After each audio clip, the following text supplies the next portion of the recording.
Welcome to the King's Gambit, the most aggressive chess opening. From move 1, you strike the center and your opponent's confidence by pushing the pawn in front of the king's bishop to the f4 square, leading to lightning-fast checkmates. In this position, your opponent will usually either capture your pawn or try defending their own pawn somehow, and sometimes they will throw in this check, queen to h4. So, what's the idea here? Of course, you can block the check, and you will, but after the queen slides back, it appears that your king is really exposed. All the surrounding squares seem vulnerable.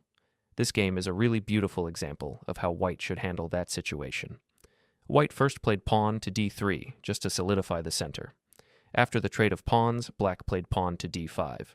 Another clever idea. Black is capitalizing on the pin. The pawn on e4 is pinned to white's king and is therefore under attack. By the way, what makes this game interesting is that the black player is an international master. He played very creative chess, and this was a real over-the-board game, not just an online blitz. So, white plays knight to c3 to defend the pawn on e4. Black responds with bishop to e6. Another very tricky move. Here's what black is trying to say. You know what? You can go ahead and capture this pawn. Look at this. It's a juicy pawn. You attack it twice, and I only defend it once. So, why not take the pawn? Well, of course, black has a plan. If white were tempted by this little trick, then after the capture, black would simply recapture. This would open up a discovered check, and since the white king would be in check and the rook would be attacked at the same time, black would win the game. White said, "No thank you, I'd rather live." Instead, white played queen to a2 to shield the king. After the trade of pieces in the center, black was likely worried that white's knight could jump forward to either the d5 or b5 square. To prevent this, black played pawn to c6 to cover those squares. White castled kingside. Black continued developing pieces. White followed suit. Black then castled kingside as well, following one of the classical opening principles. Castle within the first 10 moves and you'll be fine, you'll be safe. However, this game became a perfect example of an online meme. How it's supposed to be versus how it actually is in my life. Because yes, black did castle within the first 10 moves, but right after that came the shocker. Queen to a6. White was not aiming to take pawns. White was aiming to take souls. This was a spectacular queen sacrifice. And what's the point? Well, if black captures the queen, they cannot actually survive, because after white recaptures, there is a crisscross checkmate. The real problem for black is that they cannot ignore the queen either. If they ignore it, white can simply capture the pawn on a 7 and deliver checkmate. Moreover, even if black tries to distract white, white will not be forced into defending, because again, white is here to take souls. White could simply play queen takes pawn on c6, forcing the exact same checkmate on black. The next trap really turns things upside down, and it's quite funny. After black accepts the pawn on f4 and then plays pawn to g5, which is the main line, black protects the pawn and also threatens to push it forward to attack white's knight. White responds with bishop to c4, and then allows black to push the pawn forward, carrying out the threat. At this point, white is actually in a bit of trouble, because in the main variation here, you simply give up the knight and castle kingside, putting everything into your attack. However, there is another move, knight to a5, which is a tricky alternative. The computer does not approve of it, but in real blitz games, it works remarkably well. Here's the point. The knight now attacks the pawn on f7, and together with the queen, it also attacks the pawn on g4. On the surface, this looks great, but it fails to queen to h4 check. At first, this check may not seem devastating, but it forces the white king to move, making it vulnerable. On the other hand, it is still not very easy for black, because white is still attacking the pawn on f7 twice and also attacking the pawn on g4 with both the queen and the knight. Therefore, black must do something about this. In most cases, they play the most natural move, knight to h6, because it appears to guard both pawns. It looks pretty good for black. You develop a knight, you solve both problems. So what could be wrong? Surprisingly, in this position, it is actually a mistake. White plays pawn to d4, grabbing control of the center and attacking the pawn on f4. Black usually responds by kicking the knight away. White retreats the knight, and the pawn on f4 remains under attack. Black then pushes the pawn forward, trying to open lines toward white's king and begin an attack. But white is fine with this. Good things come to those who bait. White plays pawn to g3, even inviting black to push further and attack. Moreover, with pawn to g3, white can lock the position. If black does not push the pawn, no problem. White's king will be perfectly safe, and white can calmly move the king to safety and bring the rook into play. However, in most cases, black will try queen to h3, aiming to infiltrate with the queen and thinking they are about to win. It looks convincing.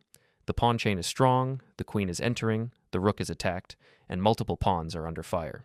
The opponent is already anticipating victory. But after knight to f2, white locks the door, and the game is essentially over. Whatever move black plays next, white is already preparing the finishing touches, hinting to the opponent that it's time to resign. This next idea works even against experienced opponents. In one example, Ian Nepomniachtchi was playing as white in the titled Tuesday event, against a 2,200 rated player. White played pawn to h4, undermining the pawn chain. After pawn to g4, the white knight jumped forward to e5. Black developed the knight to f6, attacking white's central pawn. White captured black's pawn of g4, black recaptured to e4. So far, everything looked normal. White then played pawn to d3, an excellent move, which attacks the knight and simultaneously opens the diagonal for the bishop, allowing white to regain the gambit pawn on the next turn. Of course, the black knight does not want to retreat. Instead, it jumps to g3. At this point, it appears that white has blundered. Down a pawn, king exposed, rook attacked. What is going on? But white remains calm and simply captures with bishop to f4 pawn, as if saying, I eat challenges for breakfast. You want my rook? Go ahead. In this game, black indeed first delivered queen to a7 for a check and then captured the rook. But surprisingly, this move was a blunder, something extremely difficult to realize unless you know the trap. Here, white plays bishop to g5, attacking the queen. The queen must respond. Pawn to f6 is not an option, since two white pieces control that square. Therefore, the queen has to move. Black chose queen to b4 with check. After white blocked the check, black captured another pawn on b2. At this point, it appears white is completely destroyed. The rook on h1 is gone, the other rook is in danger. The king side is shattered, and the queen side is falling apart. Black is likely expecting to win at any moment, but white is ready to put the opponent's ego in check. After knight to f6, white launches a counterattack.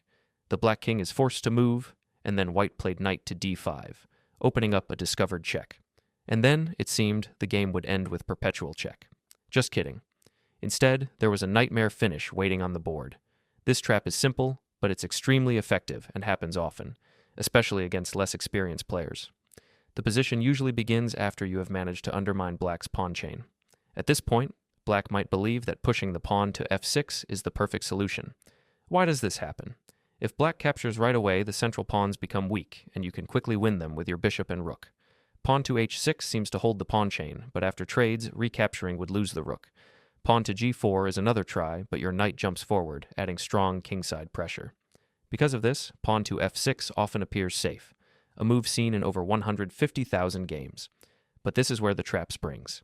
Instead of playing the expected pawn capture, you sacrifice with knight takes pawn on g5. The idea is to open the long diagonal for your queen to join the attack against the king. If black cover with knight, you immediately push pawn to a5, gaining a huge initiative, threatening more material, and continuing your attack relentlessly. If black tries to keep their extra material and instead retreats the king to e8 to guard the queen, you continue with queen to h5, a crucial move that keeps the pressure high and gives the opponent no time to breathe. The king is forced to keep moving, and after queen takes pawn on a5, check followed by bishop to c4 check, the king is driven into a mating net. One of the most satisfying finishes to this attack is pushing pawn to d4, a central thrust that many players play on the very first move, but here it serves as the final winning blow.